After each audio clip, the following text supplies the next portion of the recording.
വലിയ തോതിലുള്ള ആശങ്കയാണ് ഇന്ന് ഇന്ത്യയിലെ മതന്യൂനപക്ഷങ്ങൾക്കുള്ളത്.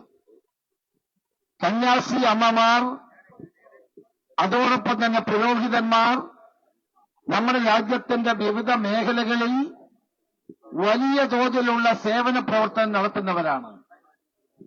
ഞാൻ ഈ ഛത്തീസ്ഗഡ് പ്രദേശത്ത് ധാരാളം സഞ്ചരിച്ചിട്ടുള്ള ഒരാളാണ്.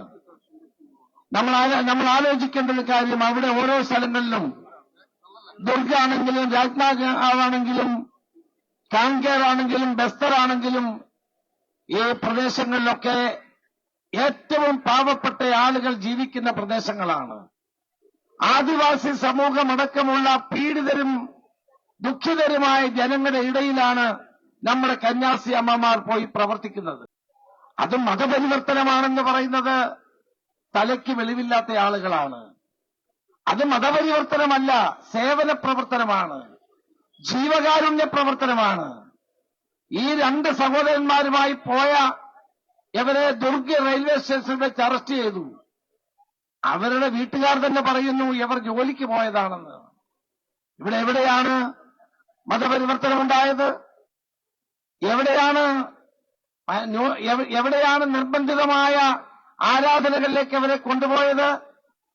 ബിജെപിയും RSSും ചേർന്ന് ഇത് ഒരു വർഗീയ കലാപമാക്കി മാറ്റാനുള്ള ശ്രമമാണ് നടക്കുന്നത്. ഇവിടെ ചൂണ്ടിക്കാണിച്ച പോലെ ഇന്ത്യയുടെ വിവിധ ഭാഗങ്ങളിൽ പുരോഹിതന്മാർ ആക്രമിക്കപ്പെടുന്നു. പലരും പറയുന്നില്ല, പേടിച്ച്. ഇന്ന് ന്യൂനപക്ഷങ്ങൾ പേടിയിലാണ്, ഭയത്തിലാണ്. ഞാൻ പീഡനമേറ്റൊരു അച്ഛനെ കാണാൻ വേണ്ടി സമയം ചോദിച്ചപ്പോൾ അദ്ദേഹം എന്നോട് പറഞ്ഞു, സാറേ ഞങ്ങൾക്ക് അവിടെ തിരിച്ചു പോകേണ്ടതാണ്, ദയവായി സാർ ഇങ്ങോട്ട് വരണ്ട. അത്ര ഭീതിയാണ് ഇവർക്ക് ഓരോ സ്ഥലത്തുമുള്ളത്. ഇതാണെന്ന് ഇന്ത്യയിൽ നടന്നുകൊണ്ടിരിക്കുന്നത്.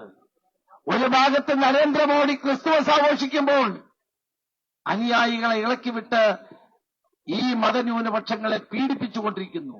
ഈ ഡബിൾ സ്റ്റാൻഡേർഡാണ് നമ്മൾ കണ്ടുകൊണ്ടിരിക്കുന്നത്. കേരളത്തിൽ കേക്കുമായി വീടുകളിലേക്ക് പോയ ബിജെപിക്കാരെ കാണാനില്ലല്ലോ. അവരെവിടെ? ഈ കന്യാസ്ത്രീകളായ പാവപ്പെട്ട നമ്മുടെ സഹോദരിമാർ, ദൈവത്തെ മുൻനിർത്തി പ്രവർത്തിക്കുന്നവർ, ദൈവത്തിന്റെ മണവാട്ടികൾ, അവർ ചെയ്യുന്ന ഈ നല്ല പ്രവർത്തനങ്ങളെ കണ്ടില്ല എന്നടിച്ചുകൊണ്ട് അവരെ ജയിലിലടിച്ചതിൽ ശക്തമായ പ്രതിഷേധം ഞാൻ രേഖപ്പെടുത്തുന്നു. കേരളത്തിന്റെ പ്രതിഷേധം ഗവർണർ അറിയിക്കണമെന്ന് ആവശ്യപ്പെടുന്നു.